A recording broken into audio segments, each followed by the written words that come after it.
Eh ben, Thomas, je te laisse te présenter avant que je partage mon écran pour ma présentation.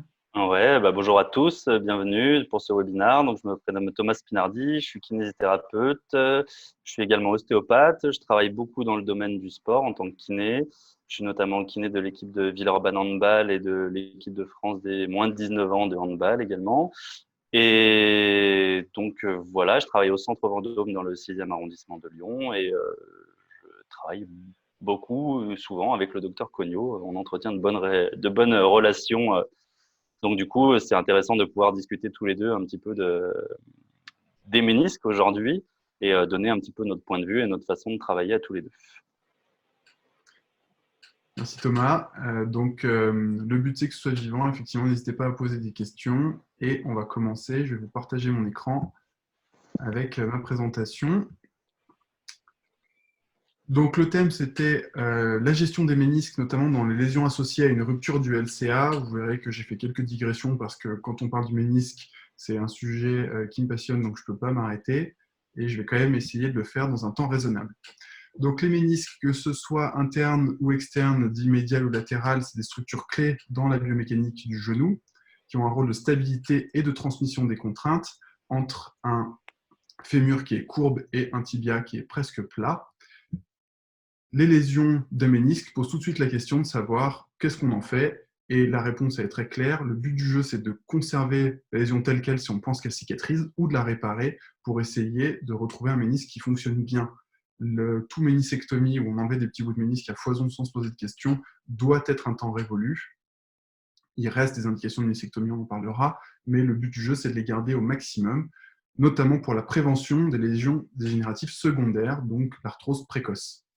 À quoi ressemble un ménisque? Alors là, vous avez une coupe anatomique du ménisque agrandie. Là, vous avez carrément tout le genou qui a été coupé en tranches avec l'os du fémur, l'os sous-chondral, ici le cartilage fémoral, le ménisque, puis le cartilage tibial et enfin le plateau tibial et ici le mur méniscal. Ici, vous avez une coupe qui nous représente la corne antérieure, la corne postérieure et le ménisque en tranches. Et le ménisque a grossièrement trois régions. La région périphérique, dite zone 1, qui est ici, qui fait un anneau tout autour du ménisque, là. C'est la zone la plus épaisse, celle qui reçoit la vascularisation, la zone dite rouge-rouge. La vascularisation du ménisque est centripète, elle vient de l'extérieur vers l'intérieur. Donc cette zone-là est richement vascularisée. Cette zone intermédiaire s'appellera la zone rouge-blanche et celle-ci s'appellera la zone blanche-blanche ou languette, qui est une zone avec un très faible pouvoir de cicatrisation. L'organisation des fibres ici est donc orbiculaire, ça fait un anneau qui va d'une racine à l'autre, alors que sur la languette, l'organisation des fibres est plutôt transverse et on verra que ça aura un intérêt pour la suite.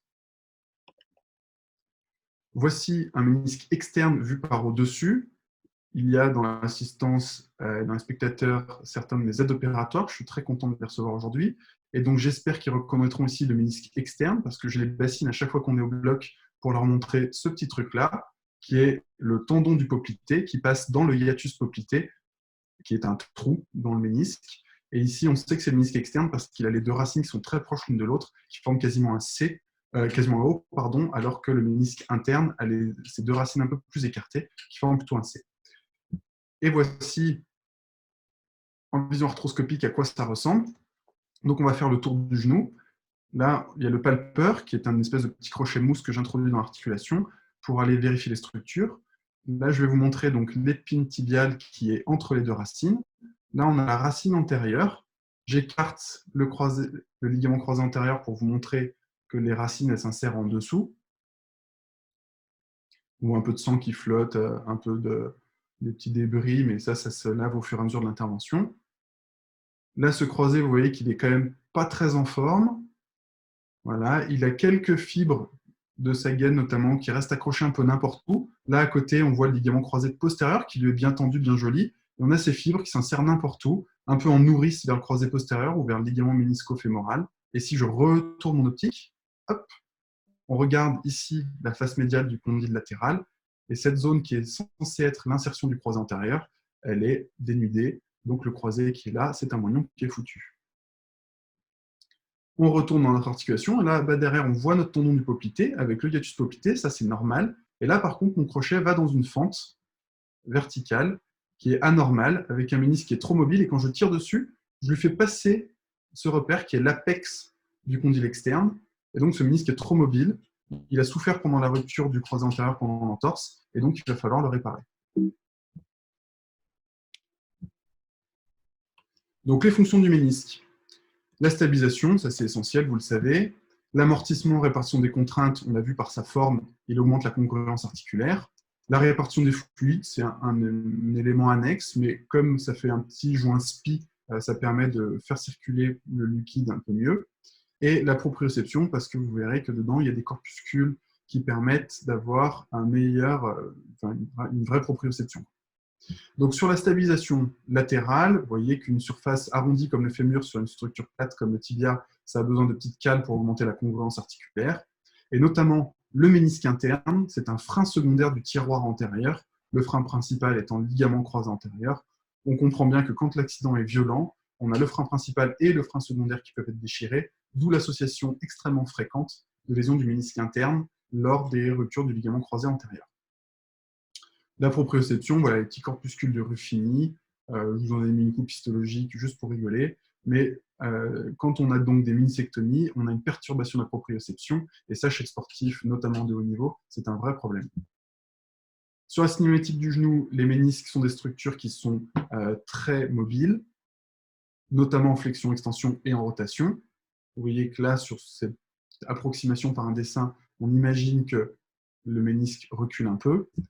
Et le ménisque, en fait, est attaché par ces deux racines très fortement, et le reste du corps du ménisque est attaché à la capsule articulaire, mais la capsule est mobile, alors que les racines ne le sont pas. Ce qui fait que ça se comporte un peu comme un cerf-volant, avec les deux racines qui sont attachées fixement, qui ne doivent pas être arrachées, et le reste qui est un arc, un arceau qui peut bouger de l'avant vers l'arrière. Et donc, on va comprendre pourquoi, en fonction du type de lésion, ça va plus ou moins avoir de l'impact sur la fonction méniscale. Vous voyez par exemple ces coupes IRM avec ici en noir le ménisque interne et le fémur qui est là à 90 degrés de flexion, là à 120-130. Le ménisque interne, vous voyez qu'il reste à peu près sur sa position. Le compartiment interne est dit compartiment de la stabilité. Il travaille plutôt en rotation. Et le compartiment latéral est le compartiment dit de la mobilité. Vous voyez le ménisque externe en flexion maximale, il sort quasiment de l'articulation. Donc, un très très grand mouvement pour le ménisque externe. Les contraintes d'une zone arrondie sur une zone plate sont aussi celles de l'extrusion. Et donc, pour pas que le ménisque soit chassé vers l'extérieur, il est très fortement attaché par ces deux racines. Et donc, vous comprenez bien que si on arrache une racine ou si on a une rupture dite radiaire, c'est-à-dire comme un rayon qui coupe le ménisque dans un sens ou dans l'autre et qui fait que son organisation en anneau, elle est rompue, tout le ménisque devient non fonctionnel. Donc la fente radiaire ou la désinsertion de racine, ce sont des catastrophes sur le plan biomécanique. Le ménisque ne sert strictement plus à rien. Donc, les types de lésions sont les suivants. La lésion dite horizontale, on va trancher comme un sandwich le ménisque. Ensuite, la lésion longitudinale, on va être dans l'axe des fibres orbiculaires, donc une verticale longitudinale, ou une lésion verticale radiaire, transverse, qui coupe les fibres orbiculaires du ménisque. L'objectif dans tous les cas, la première question qu'on se pose, c'est est-ce que je peux réparer? Il faut le faire le plus souvent possible. Et quand on est chirurgien du sport, du jeune, du ménisque, arthroscopiste, du croisé, la première règle, c'est d'accepter l'échec. Parce que les sutures méniscales, ça ne fonctionne pas très bien par rapport à d'autres chirurgies comme la prothèse de hanche, où on a 98% de bons résultats à 10 ans.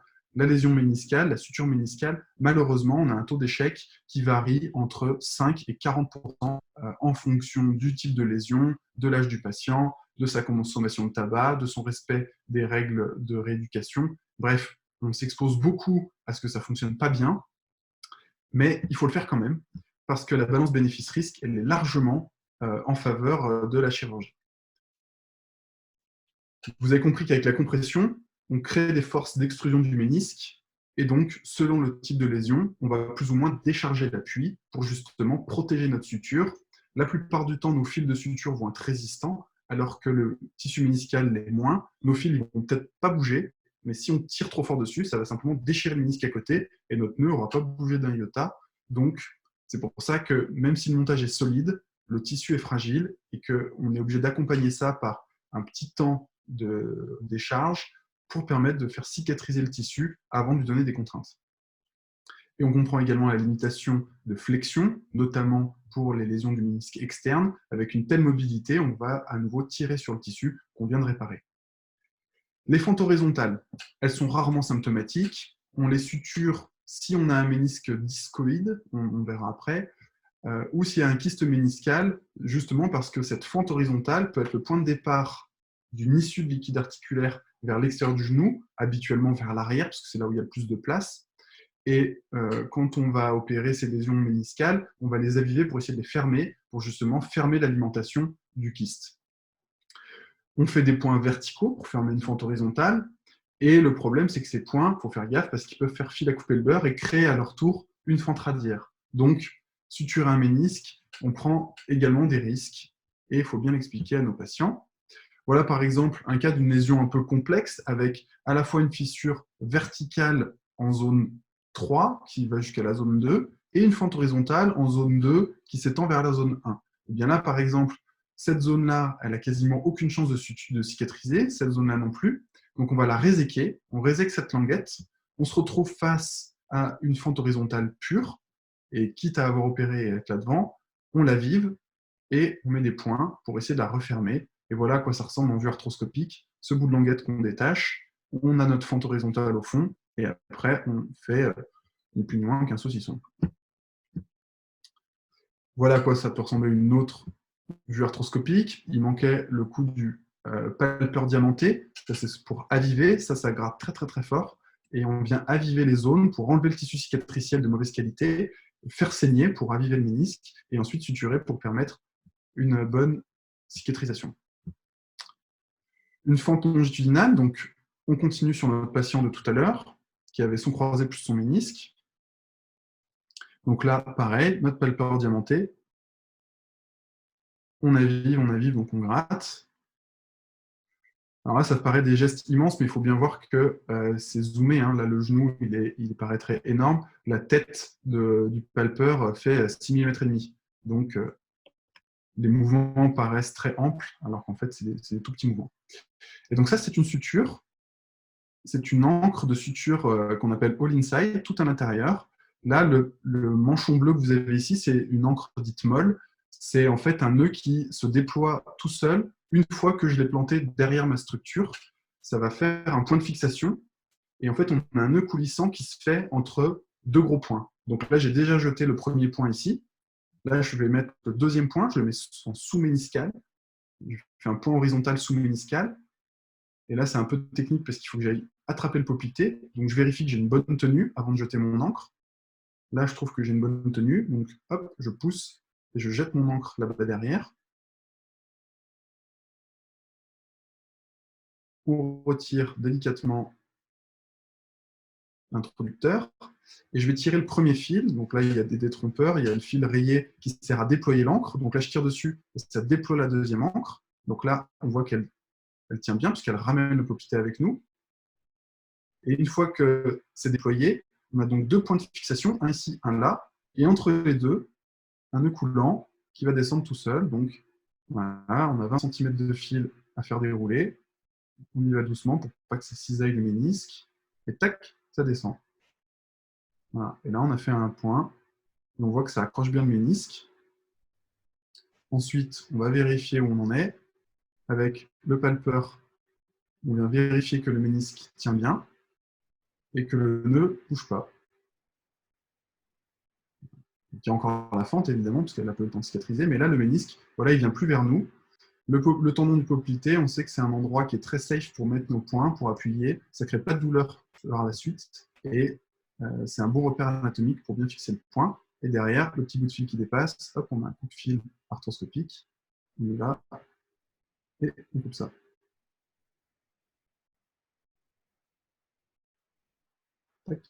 C'est plus propre sans le fil qui dépasse.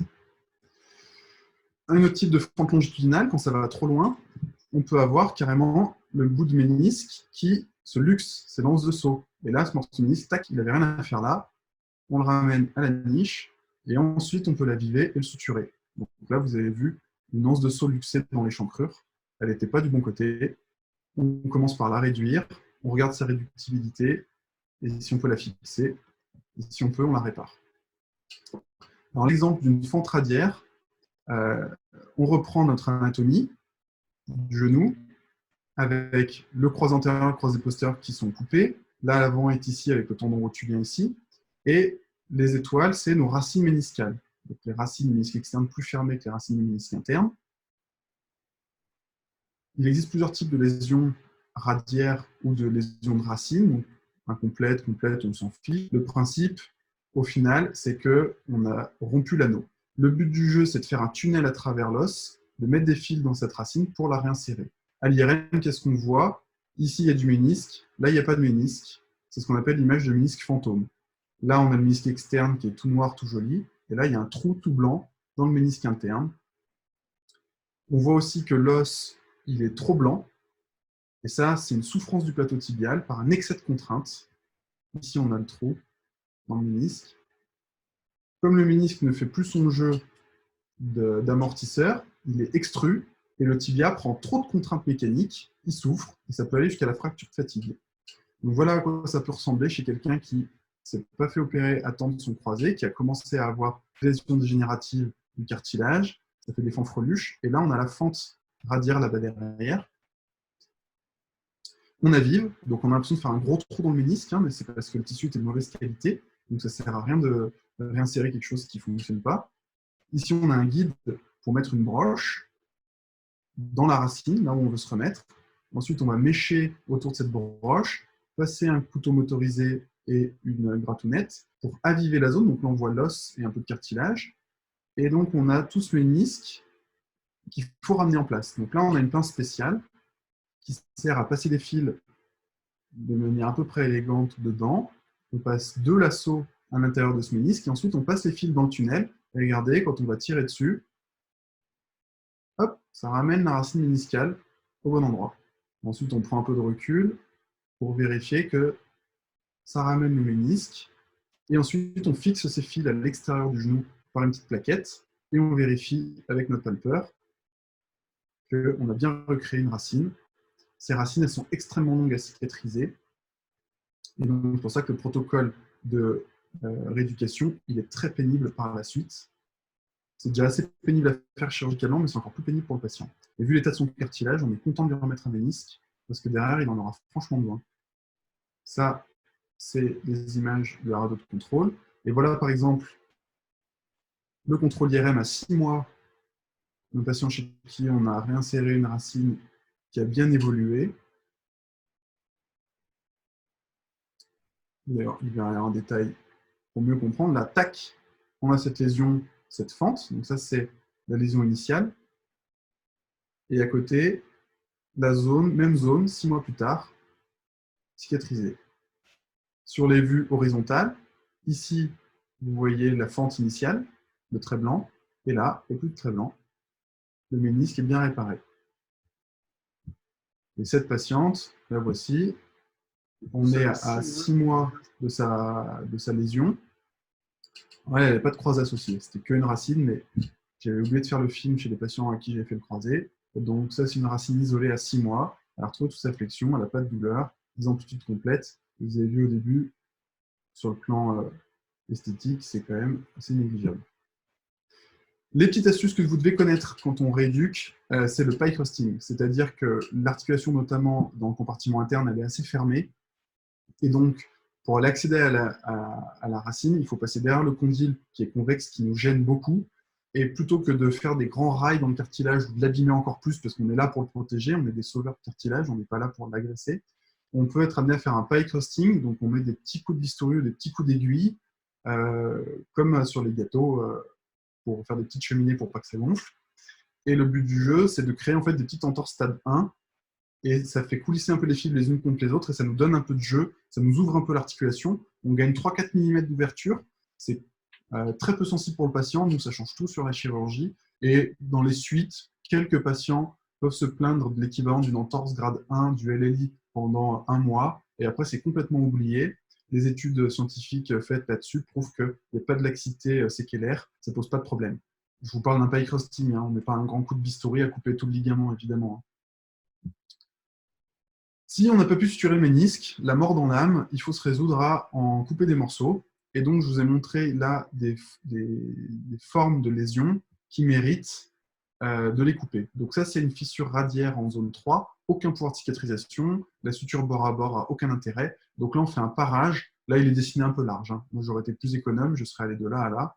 Et donc, on fait ce qu'on appelle une résection en quartier d'orange pour laisser des bords mousse, pour pas que ça soit un point de départ vers une nouvelle lésion. Ici, on a une languette carrément détachée, une languette libre, un bord libre comme ça n'a aucun pouvoir de cicatrisation. On le complète à minima pour faire quelque chose de fin. Cette lésion, par exemple, elle est en zone 2. Chez quelqu'un de jeune, en bonne santé, sans comorbidité, moi, je tente une suture. Chez quelqu'un de 60 ans qui fume, pas de question à se poser, une petite résection là et là pour compléter, et donc on enlève une petite zone de ménisque sans se poser de questions. Ça, c'est une once de saut luxée. On essaie de la réduire. Soit elle est vieillie, le patient l'a laissé traîner, elle n'a pas de pouvoir de cicatrisation et on la résèque par les pieds au minimum, soit on essaye de la suturer. Et ça, c'est une once de saut refendue avec une lésion complexe, une languette ici, un ménisque tout frangé, tout déchiré. Là, il faut faire une résection assez économe. Les traits sont de la démonstration un peu large, mais on fait une résection économe et, parce que ça n'a aucun pouvoir de cicatrisation. Voici un exemple intéressant. Donc, on rentre, on a un ménisque interne, le cartilage il est joli. Là, on a cette petite languette. Mais une petite languette pour cacher une autre, vous voyez, tout le morceau qui était caché, en fait, c'était bien plus grand que prévu. Donc ça, c'est une languette libre, aucun pouvoir de cicatrisation, il ne faut pas la garder. Et là-bas derrière, le ménisque, c'est ce qu'on appelle un trop joli ménisque. Il est trop fin, trop joli. Et en fait, c'est parce qu'il était flippé, il était retourné. Et il y avait tout ce morceau qui était coincé dans l'échancrure et qui venait frotter contre le ligament croisé. Et ça gêne vachement. Ça fait gonfler le genou, les patients ils s'en plaignent. Et si à l'IRM, on n'a pas quelqu'un qui est bien habitué au genou, malheureusement, des lésions comme ça peut passer inaperçu. Donc, cette languette, on voit qu'elle est ancienne parce qu'elle est mousse, elle est toute arrondie. Ça fait longtemps qu'il est là, le morceau de ménisque. Lui, on ne peut rien faire pour lui. Donc, on va le couper. On le tranche avec cette pince qu'on appelle pince basket. On vérifie à droite, à gauche, comment ça se détache pour en enlever le moins possible. Alors, c'est un peu pénible l'arthroscopie parce que c'est un peu comme essayer de manger qu'avec le couteau. On n'a pas la fourchette pour tenir le morceau. Donc, il faut trouver des astuces pour le coincer à droite, le coincer à gauche, parce qu'il n'y a pas assez de place dans les espaces pour mettre 50 000 instruments. Donc là, on a détaché le pied, on attrape le morceau, et hop, on enlève. Ensuite, on passe à l'autre morceau. Bon, je vous avance un petit peu. On le résèque. On peut éventuellement changer. Hop, là, je suis sorti avec ma caméra, je suis rentré. J'ai inversé mes deux voies. Il faut savoir travailler avec les deux mains. Pour avoir changé mon angle d'attaque. Vous voyez que ma pince, là, elle vient de la gauche. Donc, elle me permet d'être plus transversale avec la lésion. Parce qu'avec la droite, j'étais un peu bridé dans mon mouvement. Je n'arrivais pas à les manger correctement. On a des pinces qui tournent, mais c'est moins bien que de savoir changer et aller attaquer bien comme on veut la lésion. Donc là, on résèque, on arrondit un petit peu le bord. La nature fera le reste, ça va se poncer avec le temps. Après, on rechange les optiques. On évite de faire 50 allers-retours dans le genou, c'est pour ça que même s'il y a des morceaux qui partent, je les laisse. Et à la fin, je nettoie tout d'un coup, parce qu'on évite de trop ressortir et de rentrer dans le genou. Ça peut pousser des germes à l'intérieur. C'est de la théorie, mais on préfère respecter ça. Et là, vous voyez qu'il faut vérifier le ménisque et paf, je tombe sur une lésion longitudinale. Il y a ce morceau qui est trop mobile, qui vient vers moi. On voit qu'il a été tranché en deux, puisque là-dessous, on voit les fibres du ménisque. Et cette lésion, elle est bien attachée des deux côtés, mais elle est trop mobile. Donc, on va quand même faire une technique hybride. On va aller la suturer. Le morceau, il tient quand même bien. Donc, on y retourne avec notre pulper diamanté. Je vais aller aviver, aviver, aviver. Là, j'ai déjà mis un premier nœud. Je vous ai avancé la vidéo.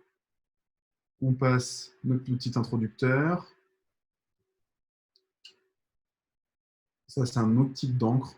C'est à peu près équivalent. Au lieu d'être un nœud, ça, c'est des petites platines en pic, un matériau non résorbable, mais ça revient au même. Tac. un autre labo, c'est un concurrent. Donc là, je fais des points verticaux cette fois-ci, parce que la fente elle est horizontale, donc il faut que je coupe le sandwich. Donc là, il faut trouver la bonne angulation. Ça peut prendre un peu de temps, oui, on tâtonne un peu.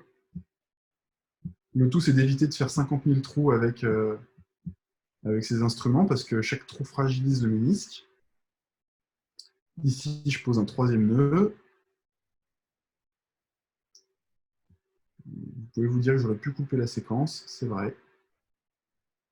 Là, on fait gaffe, on ne met pas trop loin. On a la canule blanche, elle sert à nous limiter dans la profondeur, parce que là-bas derrière, pas très loin, il y a le gaz et l'électricité. Donc, il ne faut pas planter n'importe où l'aiguille, on y va délicatement pour ne pas aller taper l'artère poplitée. C'est rare, mais ça peut arriver. Voilà, donc là, on voit les nœuds qui saucissonnent, et on a notre ménisque. On va aller couper ce petit morceau parce que c'est pas évident de laisser les fils. Tac. Et voilà, donc on a le ménisque, on a conservé quand même une partie du ménisque, et ça nous fait une belle zone 1 avec un ménisque bien épais, et sur la fonction méniscale, eh ben, on a été plutôt conservateur de ce qu'on pouvait faire. Oui, et là, par exemple, ça c'est un autre dossier que je vous présenterai plus tard, parce qu'il est assez intéressant. Voilà, donc nos ménisques sont gérés, on peut passer au LCA, mais ce sera la prochaine fois, et on va passer plutôt à la rééducation cette fois-ci, et je laisse la parole à Thomas. Concernant la rééducation des ménisques chirurgicaux, je suis parti sur 2 types de rééducation, les sutures méniscales et les réinsertions méniscales. Donc, concernant les sutures méniscales, il y aura 3 phases de rééducation à proprement parler. La phase 1, qu'on va appeler cutanée trophique, de J1 à J21. La phase 2 dite fonctionnelle, de J21 à J45. Sur ces 2 premières phases, il n'y en aura pas d'appui massif. Vous aurez sûrement plutôt un appui contact au niveau pour votre patient pendant sa rééducation. L'importance de l'appui, elle va dépendre beaucoup de la constatation péropératoire. Donc, du coup, ce que va découvrir le docteur Cognot pendant son intervention, il va nous dire, attention, j'ai fait une grosse réparation là, on va peut-être pas appuyer trop fort tout de suite. Le patient va donc être sous couvert d'une paire de béquilles. Moi, je pars du principe qu'il faut essayer d'autonomiser au maximum son patient.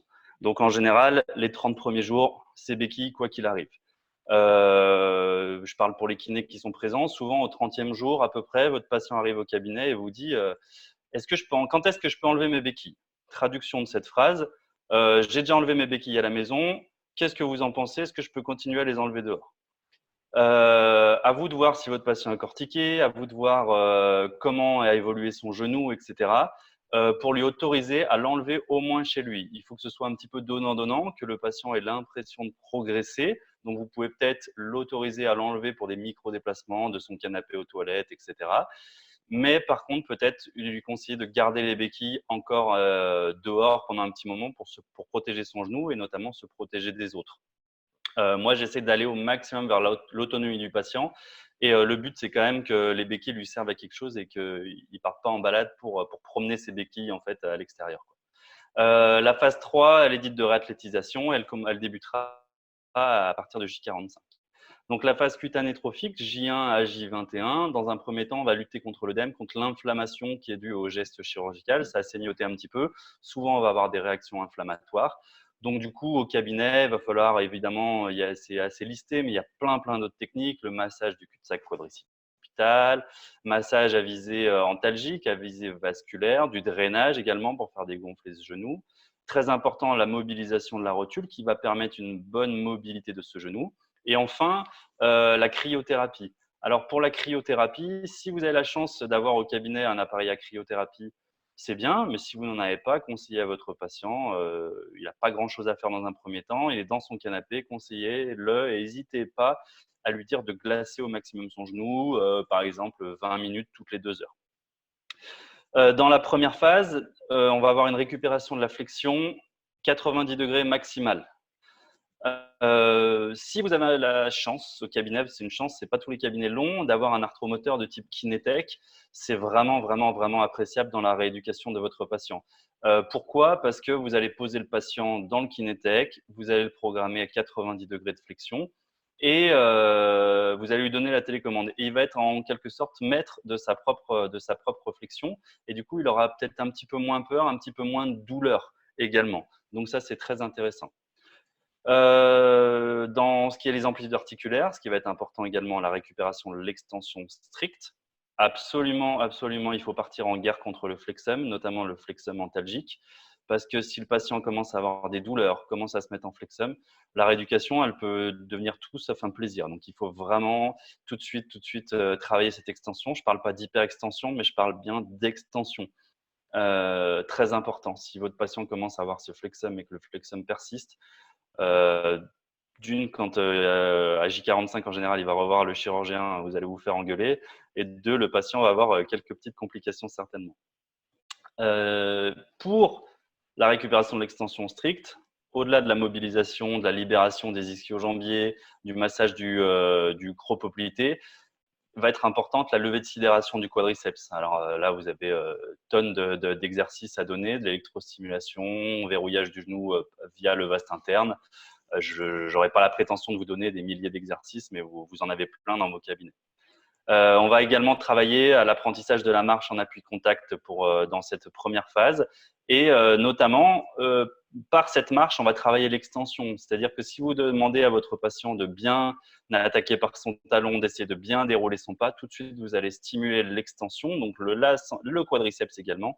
Et du coup, on va tout de suite commencer à récupérer un bon schéma de marche.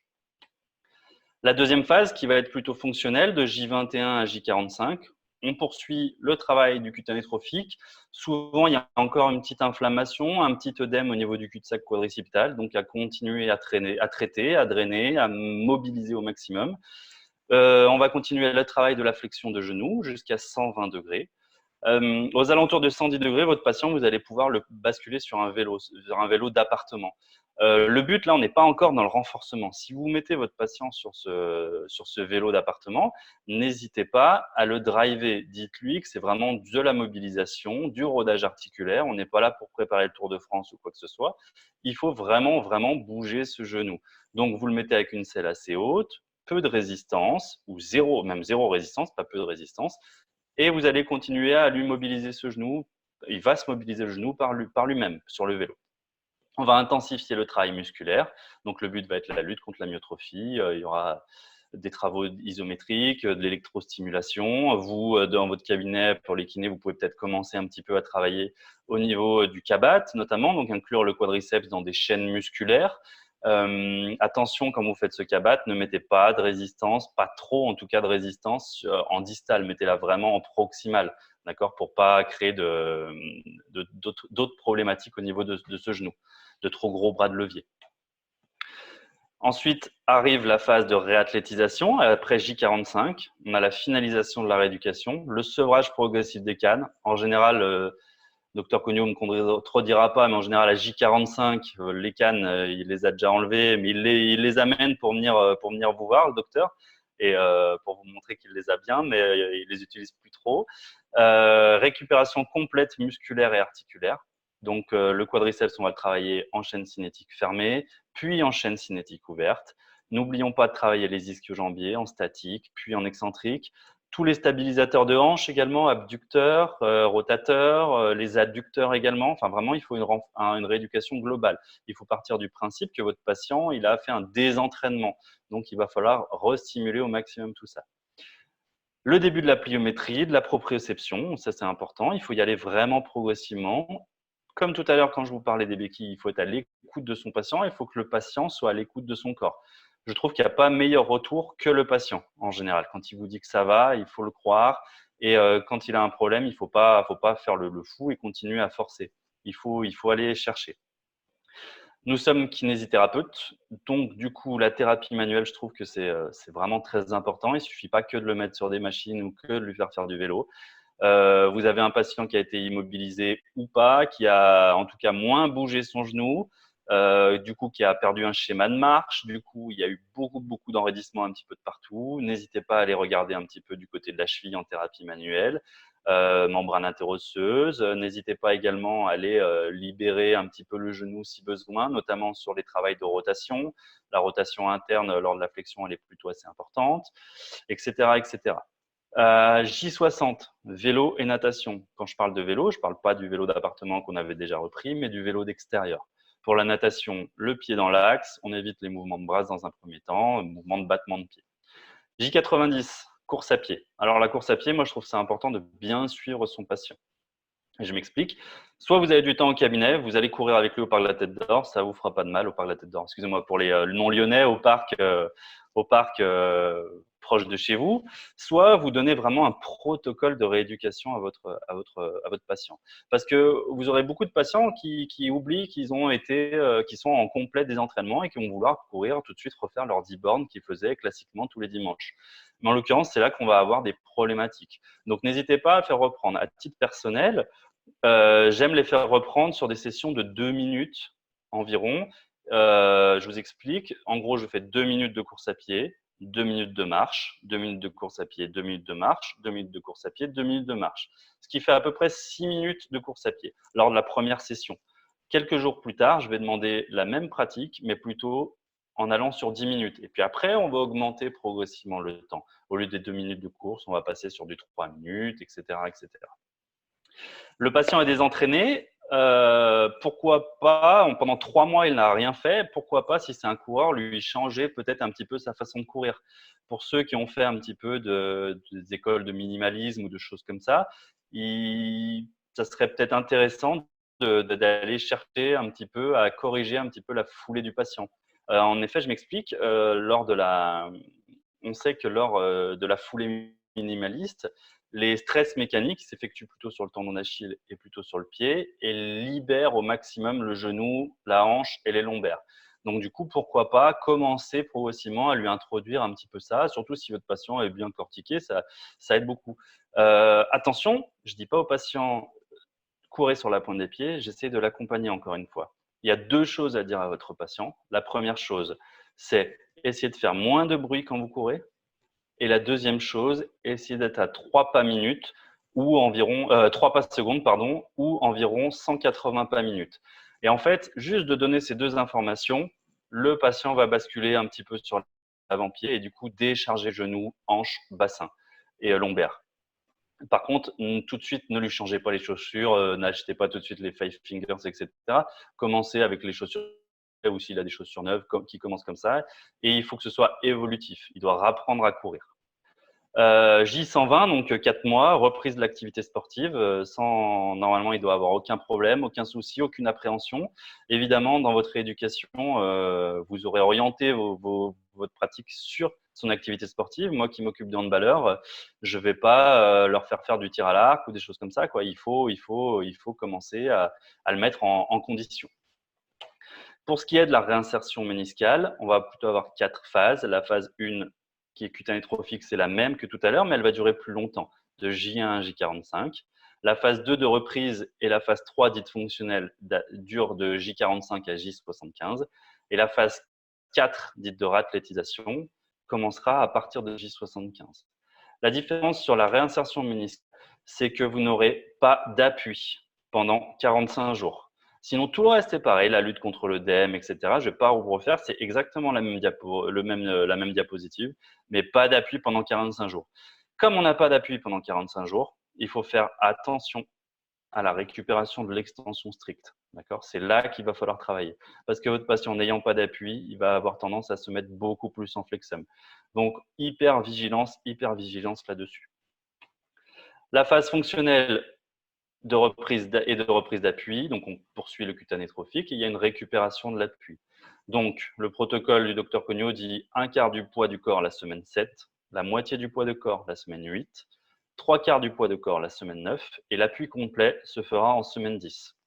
À côté, on continue à travailler la flexion, l'intensification du travail musculaire. Enfin, jusqu'à présent, il n'y a rien qui change. Juste que pendant un long moment, on n'aura pas d'appui, tout simplement. La phase de réathlétisation après J75, finalisation de la rééducation, tout le même travail.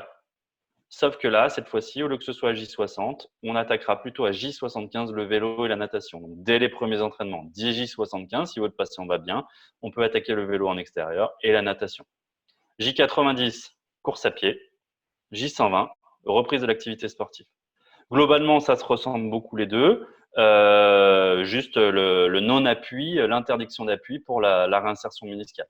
Et j'insiste pour terminer sur vraiment quelque chose qui semble logique pour tout le monde, mais qui est vraiment, vraiment important pour les ménisques, c'est règle de la non-douleur. Il faut vraiment, vraiment, vraiment insister là-dessus parce qu'un ménisque, mine de rien, vous avez 2 petites cicatrices. Donc, dans la tête de votre patient, c'est rien, c'est une petite chirurgie. Et en fait, c'est une grosse chirurgie. Et le patient, souvent, va sous-estimer et va se sentir un petit peu trop fort, et va aller un petit peu trop fort. Et du coup, risque d'inflammer ce genou et l'inflammation va retarder sa rééducation. Donc, on freine le patient, on le rassure et nous, de notre côté, on essaye de rester le plus doux possible, quoi. Voilà, tout simplement. Eh bien, merci et voilà, je vais couper ça. Tac. Je sais plus comment faire. Tac. Super, merci Thomas, c'était impeccable. Sur la réduc, clairement, enfin, tu m'ôtes les mots de la bouche et même tu vas évidemment bien plus loin parce que c'est pas mon métier, mais c'est tout ce qu'on aimerait entendre pour nos patients parce que vous avez un rôle kiné qui est évidemment fondamental pour la rééduque, mais surtout sur l'information. Parce que les patients, nous, ils nous voient avant une chirurgie méniscale ou un croisé. Moi, je les vois quand ils se sont cassés. Je fais toujours une consultation préopératoire pour les croisés et les ménisques. Enfin, je propose pour ceux qui veulent, pour être sûr que le patient a bien compris ce qui va se passer pendant la chirurgie et surtout après. Et après, on le revoit 1 mois et demi, 3 mois, 6 mois, 9 mois, 1 an, selon comment ils évoluent. Et ils passent beaucoup plus de temps avec le kiné qu'avec le chirurgien, ça c'est évident. Et donc, la parole du kiné, elle est fondamentalement importante. Et quand les patients sont bien drivés, ça fait des réducs d'enfer. Quand ils ont l'impression d'être en retard ou qu'ils sont au contraire trop lâchés sur leur réduc quand il y a besoin de les freiner, et ben c'est là où malheureusement on peut avoir des catas. Sur la course à pied, certains ne seront pas d'accord avec moi, notamment pour la suture du ménisque interne, parce que là, on n'a pas du tout séparé entre suture ménisque interne et suture ménisque externe. C'est quasiment pareil. Ménisque interne, on peut les faire courir un peu plus tôt s'ils sont bien, aux alentours de J60, alors que vraiment, suture ménisque externe, c'est 3 mois. Il y a il y a notamment des footballeurs qui ont eu des lésions de ménisque externe opérées qui ont recouru trop vite. Et derrière, ça fait des ostéonécroses du plateau tibial externe. Et c'est une catastrophe, que ce soit suture ou méniscectomie d'ailleurs. Donc, c'est 3 mois pour la course à pied en ménisque externe, qu'on enlève ou qu'on garde le ménisque. Sur le ménisque interne, on peut être un tout petit peu plus vite. Donc, on a des questions, je vais vous les lire. Il y avait une désinsertion méniscale, est-elle possible en dehors d'une rupture du LCA? Oui, clairement oui. C'est même d'ailleurs plus fréquent comme ça. C'est assez rare sur les lésions du LCA. C'est souvent sous-estimé parce que c'est très difficile à voir à l'IRM. Il y a beaucoup de praticiens qui ne sont pas ostéo-articulaires, pas spécialisés en ostéo-articulaire, qui malheureusement peuvent passer à côté. Et il y a vraiment 2 catégories. Il y a soit le genou traumatique avec grosse torsion et la racine qui s'arrache. Donc ça, comme il y a un pivot, il y a forcément très probablement le croisé qui va sauter au moins, si ce n'est les 2. Ou alors il est déjà avant. Et ça, c'est le grand drame de notre vie. C'est des patients qui ne se sont pas fait opérer du croisé parce qu'on leur a dit que ça pouvait cicatriser. Ça peut, mais c'est hyper rare. Donc, il faut qu'on les examine parce que globalement, un croisé, quand on en parlera au prochain webinaire, vous verrez qu'à la fin, pour ne pas opérer un croisé, il faut vraiment que tous les voyants soient ouverts, qu'il y ait un bon alignement des planètes. Sinon, un croisé, il faut l'opérer. Point. Les racines méniscales peuvent donc s'arracher à ce moment-là, ou alors il y a une autre catégorie de personnes plus âgées, avec un ménisque plus fragile, qui va rompre sur des mécanismes beaucoup plus délicats. Petite torsion en bricolant à la maison, c'est typiquement l'adulte de 55 ans à peu près, avec un genou dégénératif débutant. On l'appelle dans la rue, il fait pas gaffe, il se retourne, tac, petite torsion un peu rapide. La racine méniscale, elle était mal lubrifiée, le genou n'était pas prêt, ça déchire, il entend tac, dans le genou, il entend un claquement, il n'a pas très mal. Puis de semaine en semaine, il a de plus en plus mal, et un jour, il ne peut plus marcher. Et au bout d'un mois, il est en consultation, il ne peut plus poser le pied par terre. Éventuellement, il a une infiltration qui a été strictement inefficace, les anti-inflammatoires ne marchent pas.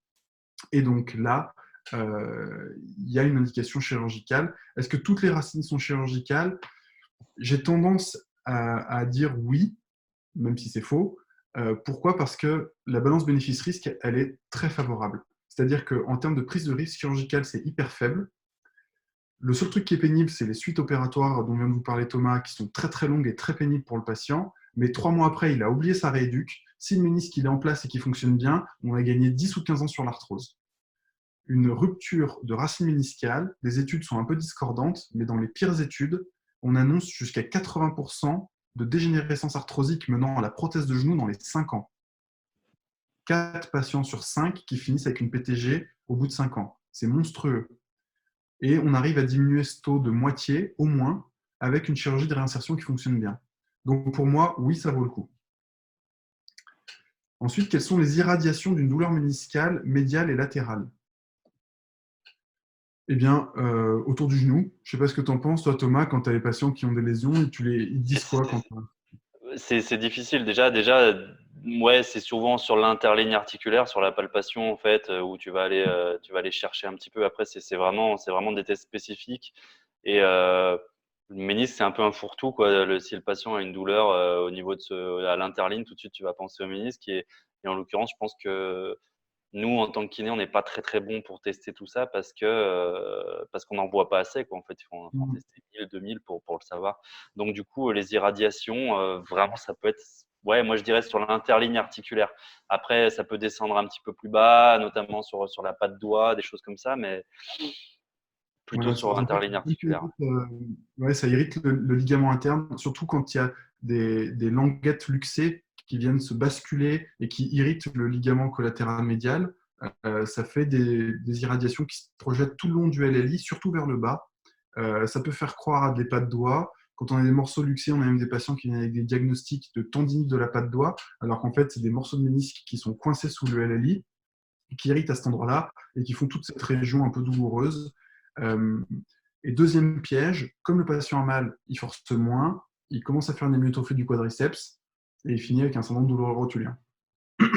Donc après, il y a toutes les douleurs antérieures de syndrome douloureux rotulien qui sont en fait secondaires au manque d'exercice. La crise articulaire méniscale non chirurgicale, quel délai de guérison avec repos sportif, froid AINS? Alors, crise articulaire méniscale, là, on sort un peu du thème d'aujourd'hui parce que ce sera vraiment le ménisque. Souvent, comme tu dis, ça a été le fourre-tout. On a tout balancé sur le ménisque et que ce soit les spécialistes, les généralistes, les kinés, tout le monde a fait pareil pendant une paire d'années. On avait ce truc-là qui était au milieu du genou, qui était probablement un corps étranger qui gêne. Et pour vous dire, il y a 50 ans, il y avait un des chirurgiens qui était une des références mondiales qui s'appelait Smiley, qui disait, si vous voyez un ménisque, enlevez-le. Aujourd'hui, ça nous fait frémir, hein, mais à l'époque, c'était comme ça qu'on faisait. Quand il y a une crise articulaire, en fait, c'est juste très probablement un début d'arthrose. Et la lésion méniscale est en fait un symptôme de ce début de dégénérescence arthrosique et que ce n'est pas la cause. Et donc là, des ménisques qui finissent au baquet parce qu'on fait une IRM, on voit une lésion méniscale, le patient a mal à cet endroit-là, bingo, il faut enlever le ménisque. Ça, c'était une attitude qui était très prisée avant. On commence à faire comprendre que ça ne marche pas, mais il faut 4 mois. Une crise articulaire, pour que ça rentre vraiment dans l'ordre, c'est 4 mois. Donc, c'est pour ça que moi, une lésion méniscale horizontale du ménisque interne chez le patient de 50 ans avec une arthrose débutante qui a fait ça sans traumatisme, sans choc, sans rien. Un jour, il s'est réveillé, il a eu un peu mal. Peut-être qu'il a aidé son fils à déménager 3 semaines avant, mais c'est pas sûr. Lui, je ne lui enlève pas son ménisque. Je lui fais faire de la kiné. Donc, réponse, intérêt de la kiné, oui, très clairement, kiné. La physiothérapie antalgique, hyper important. Le schéma de marche, Thomas en a parlé, hyper important. Les patients, ils ont mal au genou, ils prennent une attitude un peu boiteuse, ils vont ouvrir le pas un peu, ils vont tirer sur la hanche, ils vont se plaindre du dos. Là, il y a un énorme intérêt à leur réapprendre le schéma de marche, un peu de proprio. Je pense que là-dessus, on en voit pas mal. Et puis, toi, en plus, Thomas, tu as la double casquette, mais derrière, moi, j'ai l'ostéopathie facile parce que il y a des problèmes de compréhension sur le plan des termes médicaux utilisés entre les ostéopathes et les chirurgiens, qui créent parfois des petites méconnaissances de la pratique de l'autre, mais ça fait du bien. Notamment, je crois beaucoup en l'intérêt de la membrane interosseuse, parce qu'en étant chirurgien du genou et de la cheville, si je néglige la membrane interosseuse, c'est que j'ai rien compris. Mais voilà, quand derrière, on manque un peu de souplesse sur ces tissus ou sur les tissus profonds, très clairement, les patients ont mal et ça entretient un schéma de marche pathologique et des douleurs articulaires du genou. Donc, et pour toi, Thomas, l'intérêt de l'ostéopathie, alors c'est peu biaisé puisque tu as la double casquette. Comment tu vas travailler, toi, en ostéo ou qu'est-ce que tu auras envie de faire comme manipulation là-dessus? Alors, pour moi, il y a vraiment deux cas, quoi. C'est soit déjà la douleur méniscale, elle est due à une lésion méniscale. Et dans ce cas-là, j'aurais beau être un champion du monde d'ostéopathie, peut-être si j'étais marabout, je pourrais faire quelque chose, mais sinon, je te l'envoie, Jérémy. Ensuite, sur les douleurs méniscales, oui, on peut avoir des solutions. Il faut voir si c'est une vraie douleur méniscale, quelle est la vraie problématique. Alors, dans l'école d'ostéo, on va nous parler de correction de corne antérieure, de corne postérieure. En toute honnêteté, je suis jamais tombé vraiment face à ça en séance, mais j'y crois pas forcément. Par contre, je pense qu'on peut libérer pas mal de choses tout autour de ce genou qui vont redonner de la mobilité à ce genou. Et peut-être que si c'était pas une vraie douleur méniscale, peut-être qu'on va réussir à corriger beaucoup. Notamment, j'en parlais tout à l'heure sur les rotations tibiales qui sont vraiment importantes à corriger et qui vont faire grand bien dans la mobilité globale du genou. Mais après, il faut aller voir cheville, il faut aller voir membrane interosseuse. C'est vraiment une clé hyper importante dans la pratique au quotidien. Et puis bassin après qui risque de bouger. Mais sur des douleurs méniscales pures, j'ai un peu de mal à croire que l'ostéopathie soit une solution miracle en tant qu'ostéopathe. Il y a des techniques de postériorisation de cornes, etc. On peut les tenter, mais vraiment sur des vraies problématiques douleurs méniscales, le traitement il va être soit chirurgical, soit médicamenteux, et l'ostéopathe lui il va soulager plutôt autour et essayer de retrouver une bonne biomécanique du genou. Mm. Il y a encore un versant qui est encore plus touchy à évoquer, dont je parle, parce que je fais des cours d'ortho pour les étudiants d'ostéopathie d'une des écoles de Lyon. C'est le côté placebo. Ouais. Il y a une énorme demande de pratiques non médicales traditionnelles, de médecine dure, agressive, de médecine chirurgicale. Les patients, ce qu'ils préfèrent quand ils viennent me voir, c'est que je leur dise que je ne les opère pas. Quand un chirurgien leur dit qu'il ne les opère pas, ils sont très contents. Ils sont plus contents que si je les opère, évidemment. Et donc, faire des thérapies qui sont peu agressives, c'est vraiment intéressant. Et il faut qu'il y ait de l'efficacité, hein, très clairement, sinon ça ne marche pas à 200 ans. Mais d'avoir en plus, en complément, une fois qu'on a traité, soit avec une infiltration, soit avec une chirurgie, avec de la kiné, de la reprogrammation, qu'ensuite le patient il aille vers une reprise de confiance. Et ça passe par la kinésithérapie et éventuellement par l'ostéopathie, parce que ça lève des appréhensions, ça lève des inhibitions. Et en fait, le schéma de marche va être plus naturel. Le patient va utiliser son genou de manière plus naturelle, il va reprendre confiance, et donc il va oublier ses douleurs. Alors que sinon, les douleurs, elles prennent une place prépondérante, elles lui pourrissent la vie, et il n'avance pas, et il stagne là-dessus. Donc c'est pour ça qu'il faut très vite se remettre en selle pour oublier les douleurs, notamment pour les patients les plus fragiles ou qui ont surtout beaucoup de temps à passer à regarder leur genou de près. Merci, messieurs, pour cet échange passionnant. Je pense que quand je vous écoute, je suis très contente que Meredith existe pour ce genre d'échange. On va arrêter les questions ici. Il est l'heure. Du coup, si vous avez d'autres questions à poser à Jérémy Cognot ou à Thomas Pinardi, n'hésitez pas à les ajouter sur votre réseau Meredith et à leur poser directement les questions.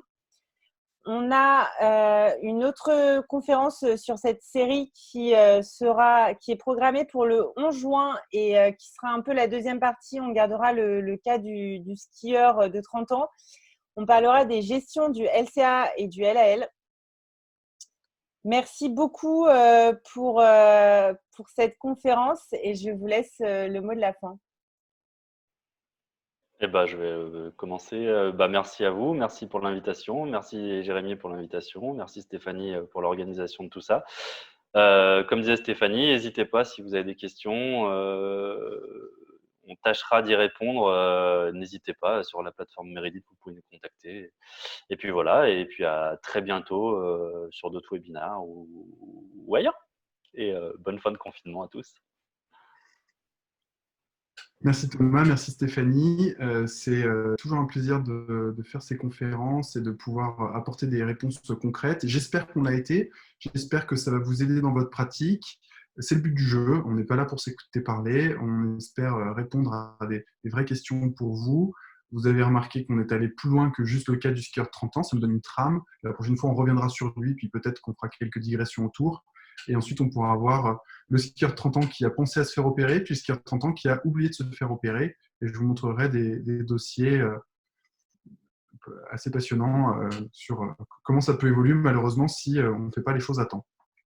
On vous souhaite une bonne soirée. Merci à tous. Et donc, ça fait 1 heure. On a respecté le timing et ce sera le but à chaque fois. Bonne soirée à tous. Bonne soirée.